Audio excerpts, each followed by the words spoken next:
meeting of the Fall River Planning Board, and it's August 10th, 2022. It is now 5:30. And pursuant to the open meeting law, any person may make an audio or video recording of this public meeting or may transmit the meeting through any medium. Attendees are therefore advised that such recordings or transmissions are being made, whether perceived or unperceived, by those present and are deemed acknowledged and permissible. The city charter, section 9-18, mandates that all public member bodies develop and adopt rules or policy for public comment. We have adopted such a policy, which in short provides for citizen input on planning board specific matters at the end of the meeting. There is a sign-up sheet that's located at the back of the room. And today's meeting, we have on board Elizabeth Andre, Mario Luciolo, Here. John Ferreira, Here. Gloria Pacheco, Present. I'm Cynthia Savigny.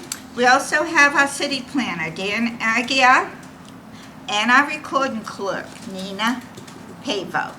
And Fall River Government TV's recording this, Craig Salvador.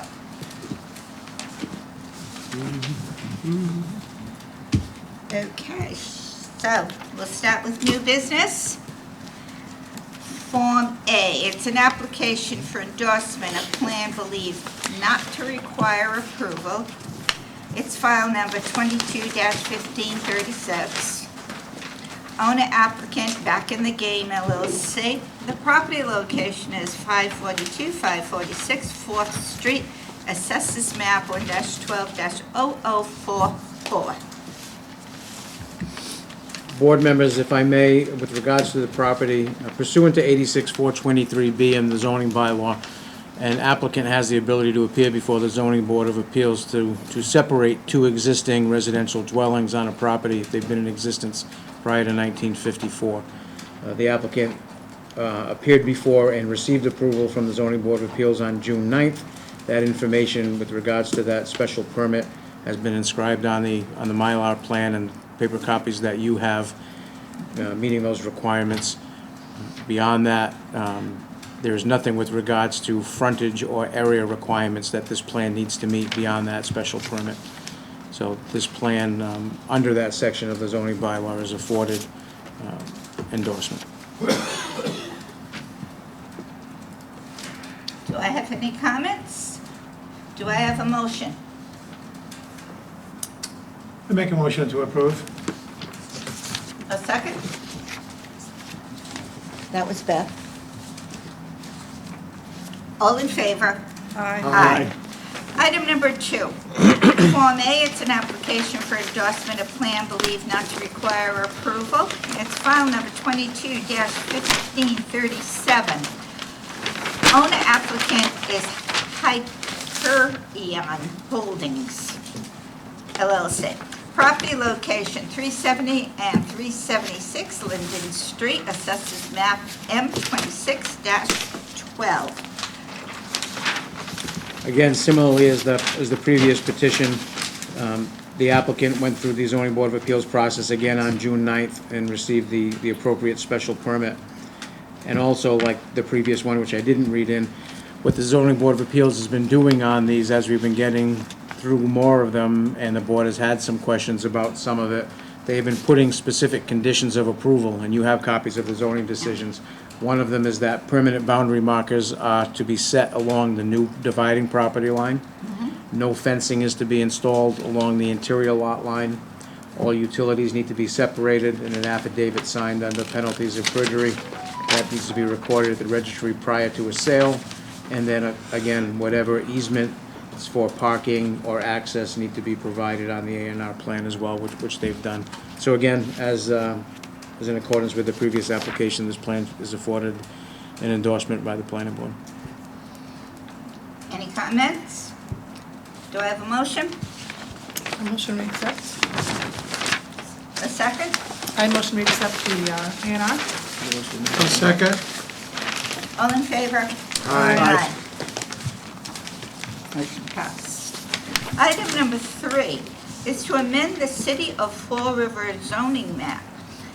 This was referred to the Planning Board from the City Council on June 28, 2022, proposing to extend the Housing Development Overlay District to include the vicinity of Globe Mills Avenue and the surrounding areas. And are you here to speak on this? Yeah, I'll give you just a quick little presentation first.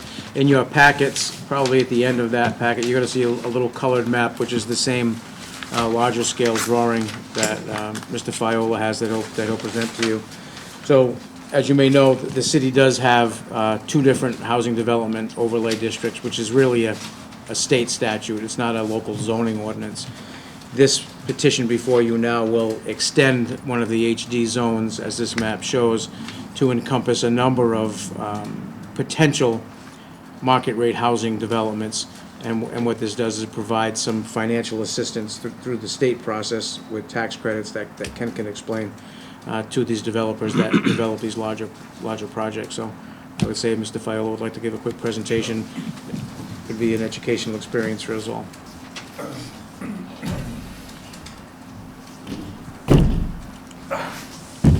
Good afternoon. For the record, my name is Ken Fiola Jr. I'm the Executive Vice President of the Bristol County Economic Development Consultants, and I'd like to thank you for allowing me the opportunity to speak on behalf and in support of the creation of this new HTIP zone, HD zone. So as you can see from the map that's contained in your package, and I'll just hold this up for Florida Government TV. What we're proposing to do here is to extend and create a new zone that abuts the HD zone over here, HD1 zone.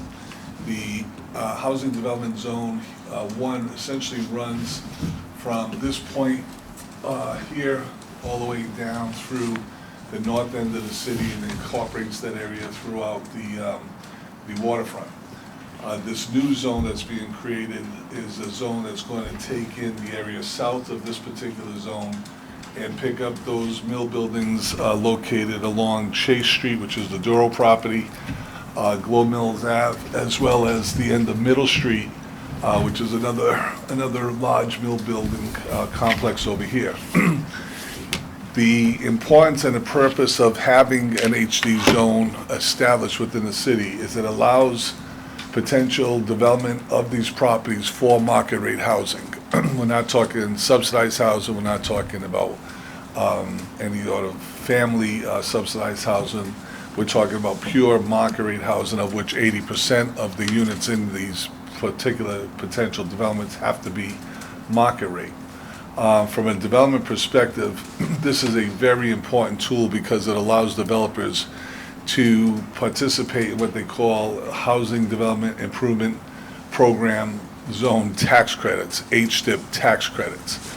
And developers can submit an application to Massachusetts Department of Community and Housing Development for the securement of these tax credits, which helps to offset some of the cost of the development of the rehab of these particular properties.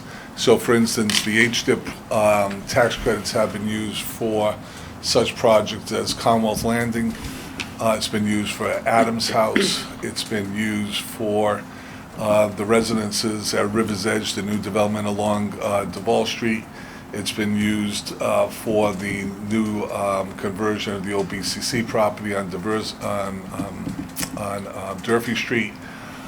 So in each of those projects that sell, and it's also been used for projects on Troy and Pleasant as well as 3rd Street. So in each of those projects, the developers have received anywhere between $800 to $1.5 million in tax credits. When they secure these tax credits, what they do is they sell off these tax credits to the private market. And so there are people out there, corporations that are out there that buy these tax credits. So let's say that you are awarded $1 million of HD or HDIP tax credits. That private developer may be able to sell those tax credits on 85 cents on a dollar. So they'd get $850,000 that they use to help offset some of the overall development cost of their project itself. People and corporations buy them to lower their corporate tax exposure that they may be paying to the Commonwealth of Massachusetts. So it's a win for the purchaser of the tax credits because they're buying $1 million worth of value for $850,000, and it's a win for the developer because he's selling $1 million for $850,000. So both of those parties achieved their objectives. In this particular area, you have 3 large potential mill conversions, 2 of which are already in design or undergoing environmental analysis.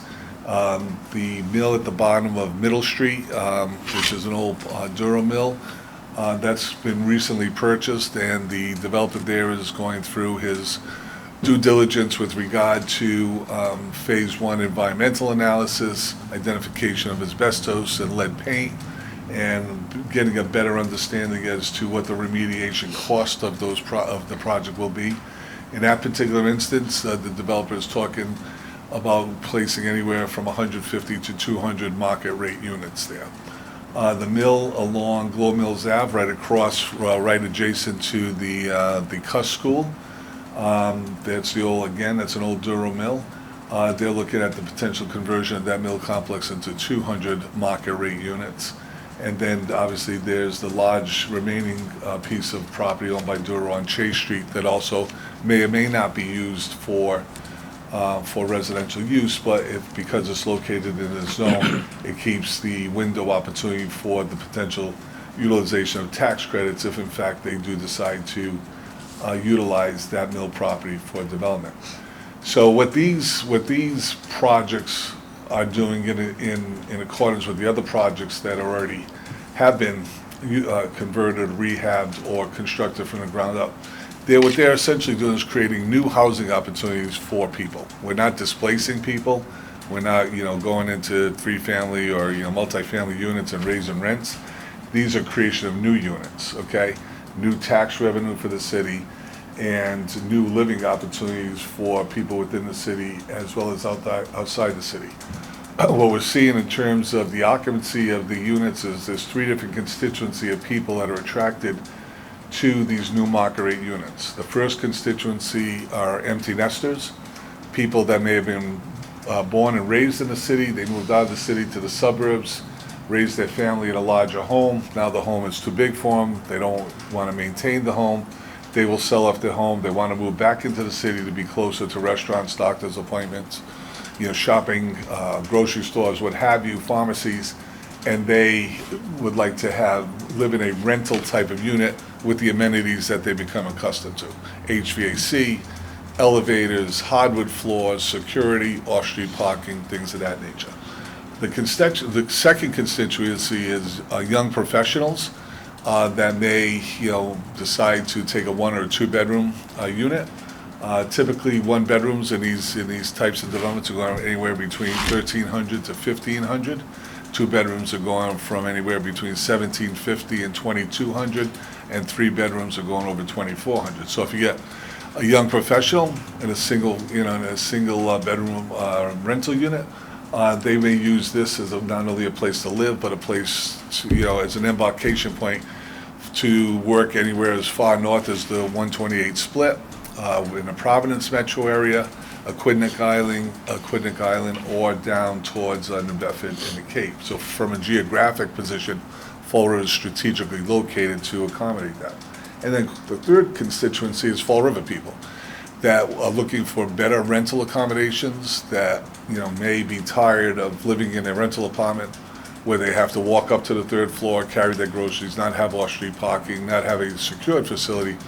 That constituency of people are also looking to relocate to these units here themselves. So this type of tax credit is essential to these projects because the cost of construction is so high these days.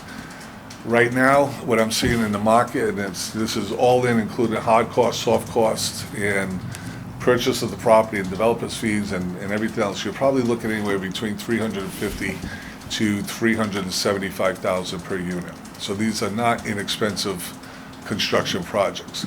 So if you just, if you just look at easy math, and if you had 100 units at $375,000, that'd be $37,500,000, right?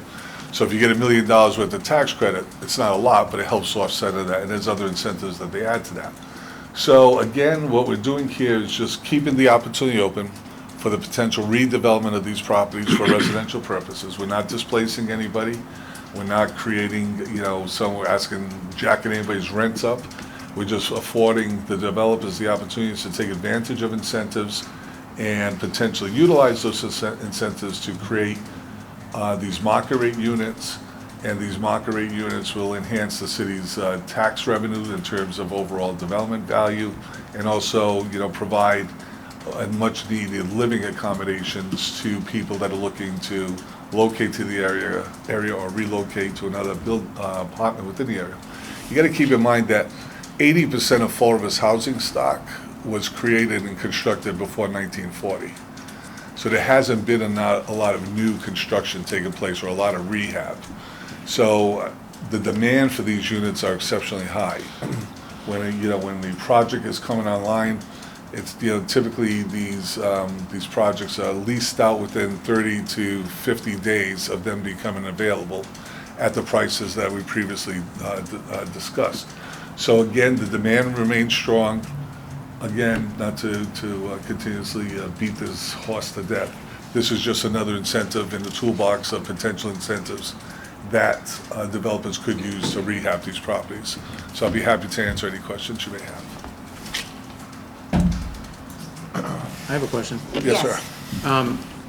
How is the amount of the tax credit calculated? I mean, I'm sure there are variables involved, but just generally, like how do you get maxed out to whatever the maximum? So typically, under the existing rules, a developer could secure up to $2 million in tax credits. It's all based upon the qualified expenses within the project itself. And the qualified expenses consist of hard and soft costs as well as some construction costs. It doesn't, pertain to bank financing, those types of things.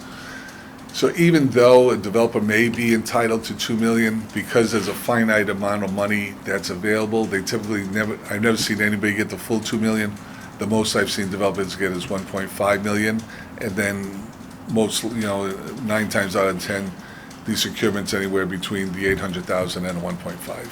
And so the amount that the state has in this program, that's capped in a given year? So right now, the state's oversubscribed. There was a $10 million cap for this type of tax credit. The state, because it's been oversubscribed, so we just did one project on Duval Street where the tax credits don't take place until the end of calendar year 2024, even though the project is... So they're playing catch-up? They're playing catch-up. Okay. There's been recent legislation filed as part of the state's economic development bill that has $57 million in it for this fiscal year, which would take care of the backlog of projects that are currently there, and then $30 million a year for each year after, for the next 5 years, which would be then made available for new projects coming online. Unfortunately, that bill is stalled in the legislature right now. We're hoping that it'll be approved at some point. Hopefully this fall. If not this fall, it might be in the first quarter of 2023. But there seems to be a consensus amongst the three branches of the legislature to get something passed up there. What actually threw it off course was the tax rebates, the $3 billion that the state had in excess money that they have to give back to the citizens as a result of having excess money as surplus. So that threw everything off. Otherwise, it would have been approved by July 31st. So it must be, it's fairly competitive then for these guys to go get this money. It's competitive, very competitive. It's only being made available to gateway cities. So that's the Fall River, the Brocktons, the Springfields, the Hollyoaks, the Lawrences, the Lowells, and a few others. The other aspect of it is you can't, if you start your project before securement of this tax credit, then you're not eligible for it. So it acts as an incentive, Yep. as opposed to a reward. So, which slows down projects sometimes because you want to get going, and then you have to wait to get this award. So, yeah, it's there's some minor details associated with it. Fall River's been very successful in getting them. I think we're amongst the leaders in the Commonwealth as to the number of HDIPs we've received, which I think speaks volumes for the city's pro-development environment that is created, as well as the sophistication of the developers and a hiring of a good consultant. So if we don't make more opportunities, this money is going to be handed out and potentially in other communities. This money will definitely be handed out in other communities, and these projects will probably not get off the ground. The projects are so expensive that you need incentives. With the existing mill buildings that you have, you marry these incentives with the historic tax credits, which gives you a significant leg up on the overall offsetting of your project expenses. So again, it's a much needed tool here, because the rents that we charge here are significantly lower than you charge anywhere north of here, right? So the cost of construction for a project is the cost of construction. Cost of construction doesn't change, right? Your return on investment is determined by the amount of rents that you are able to secure to offset your cost.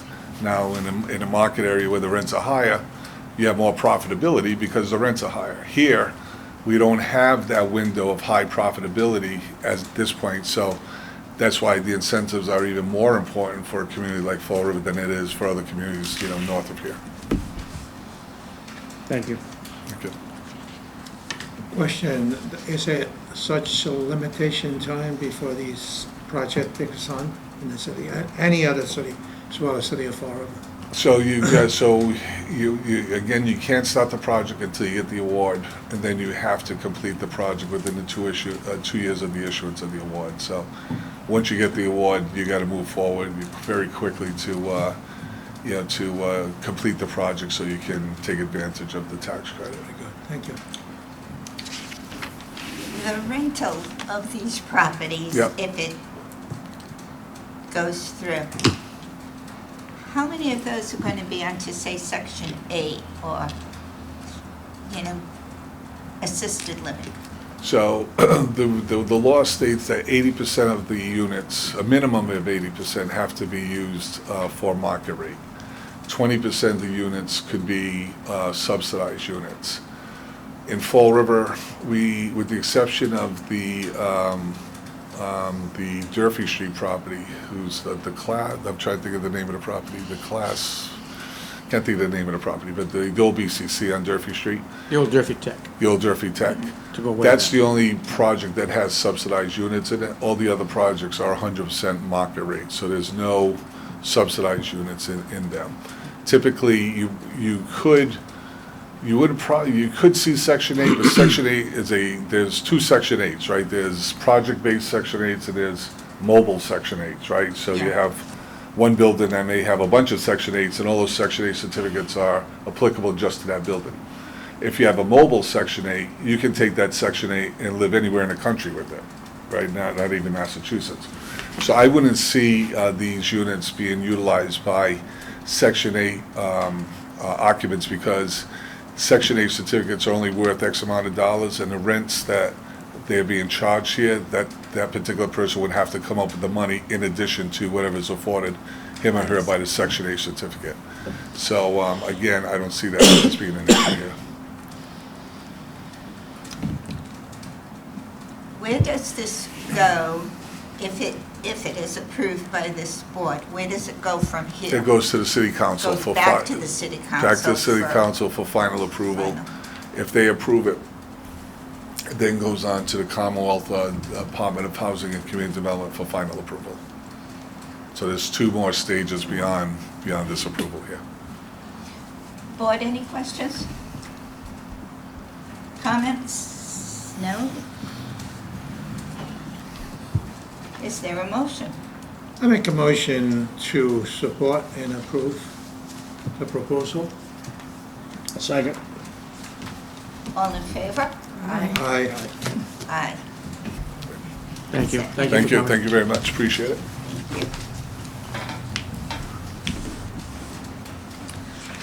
Okay, and now we have item number 4. Review and a discussion of a meeting to be held tomorrow for the proposed construction of static billboards. And we have a correspondence from Mass DOT. So board members, what this is, it's a normal notification. I get one personally, the mayor gets one, Yeah. gets a bunch of different notifications. So the zoning board of appeals, probably about a year ago, granted a special permit for a billboard to be constructed at 171 Pleasant Street, which is Anthony Cadero Insurance. It's adjacent to the highway. Yep. So this is the process with the outdoor advertising board where they have a Zoom meeting that you could attend. So they send this out to abutters within 300 feet, municipalities, and anybody that wanted to be able to give comment has the ability to do so. Where this is a project that's already technically received approval through the zoning board of appeals, through the special permit, I would recommend that you just place it on file. Do I have a motion to? I'll make a motion, that we place this on file. Second, all in favor? Aye. And item number 5, we have approval of the minutes of the July 13th meeting. I make a motion that we approve the minutes as presented. I believe everyone was Yes, I attended. noticed everyone was present. Second. All in favor? Aye. And we have item number 6, citizens input, and we have correspondence. It's considered an external citizens input from Colin Dias to the planning board members, and it states, I would like to call on Mayor Paul Coogan to immediately suspend member John Ferrera pending investigation into the sale of the old Atlantis Charter School.